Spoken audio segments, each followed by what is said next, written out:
Adebanjo insists on Obi as Fasoranti backs Tinubu. Hello everyone, thank you for joining us once again on the channel. Please do well to like, share and subscribe to our post if you're joining us for the very first time.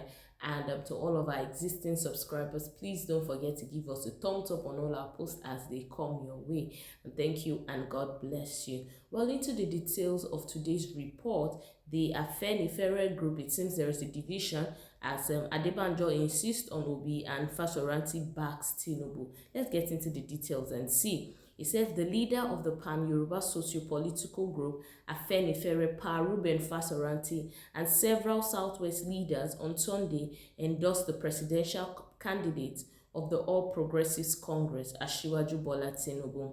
Tinubu received their endorsement during a meeting he had with the leaders of the organization at Fasoranti's residence in Akure, the Ondo State capital. Well, some members of the group, including Pa Adebanjo and the Secretary General, Chief Shola Ebiseni, were however absent at the event. Adebanjo had earlier declared support for the presidential candidate of the Labour Party, Peter Obi. Adebanjo, in a telephone interview with one of our correspondents on Sunday, said that he was not supposed to be at the meeting in Akure, adding that his support for Obi was already known. He said, "In the first place, I was not supposed to be there. In the second place, we have made our position clear.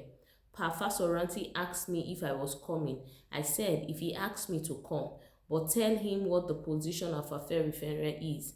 Once he has done that, I am not going into any controversy about that." Afenifere has taken a stance to support Peter Obi. Any other splinter or rebel group, I am not going into any controversy about that. I regard that as a diversion. What we are going to do now is to see that we succeed at the elections. Fasoranti, who briefly prayed for the APC candidate, simply declared Tinubu will win the election. The organization's national organizing secretary, Abagun Omololu, also issued a statement at the end of the meeting. In attendance at the meeting were the former governor of Ogun State, Otumba Daniel Gbenga, retired Methodist Bishop, Archbishop Ayo Ladigbolu, the National Secretary of the APC, Senator Iyoola Omishore, General Secretary of the Yoruba Council of Elders, Senator Cornelius Adebayo, the former governor of Osun State, Chief Bisi Akonde, and the Deputy Governor of Oyo State, Bayo Lawal, who represented Governor Seyi Makinde. Omololu explained that Tinubu briefed the gathering about his aspiration for the presidency and also presented his manifesto to Fasoranti. But Omololu said that the Afenifere leaders did not hesitate to endorse the former Lagos State governor after he proved beyond doubt that he would practice true federalism by giving states more control over internal affairs when elected. His statements partly read, "Tinubu shared with us his vision of a greater and more prosperous Nigeria, where democratic rights, rule of law, justice and fairness will reign supreme." He also gave assurance on steps to be taken to ensure that the safety and the security of Nigerians and their properties. "We support the decision of all qualified citizens to exercise their fundamental rights of seeking offices provided by the Federal Constitution.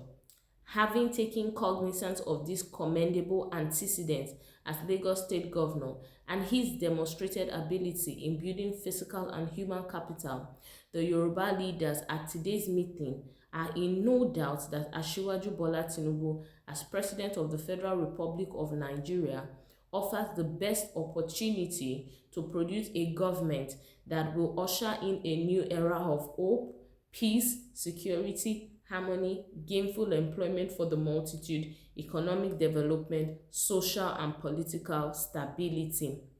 We have also been assured of his commitment to the promotion of true federalism that will give states more control over their affairs. Afenifere wishes him success in the pursuit of his vision.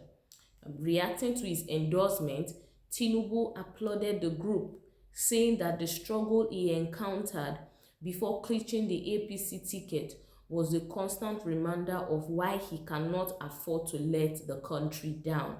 He said, "I thank God Almighty that the dream of that time has come to reality.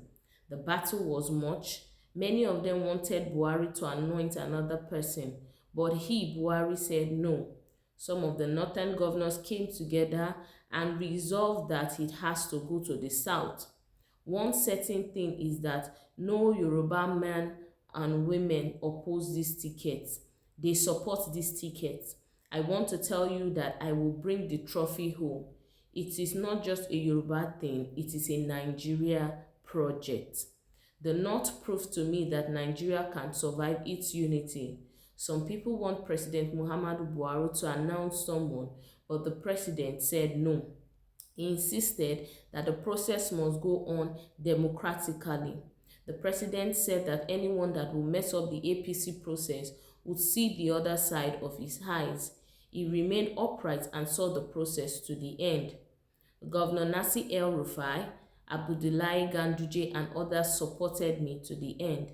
The battle was tough, and at a point I was in doubt.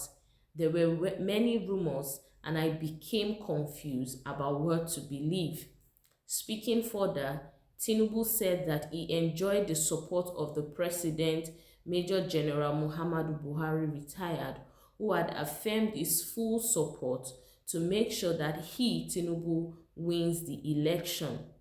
President Buhari told me I promoted his name with the way I won the primary election because the process was clean and transparent and nobody can accuse him of manipulating the process. President Buhari said I gave him credibility and I deserve to be president.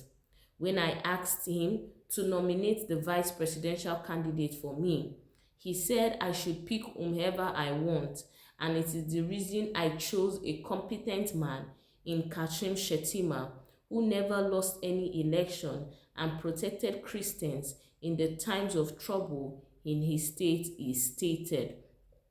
An Afenifere chieftain and former secretary to the government of the Federation, Chief Olufayele, urged Tinubu to fix the economy of the country he elected. He charged, "You have a lot of work to do. Nigeria has been turned down. I used to go to Lagos without any fear at the age of 14. You have to look into the issue of insecurity. When you become president, please work to fix this country. We are here to offer advice. I am old and no longer looking for a job. We need to fix security and fix our country. Our naira is almost becoming useless and will soon become 1,000 naira to a dollar. We must change that. I know your ability. We will always be here to support and I wish you well.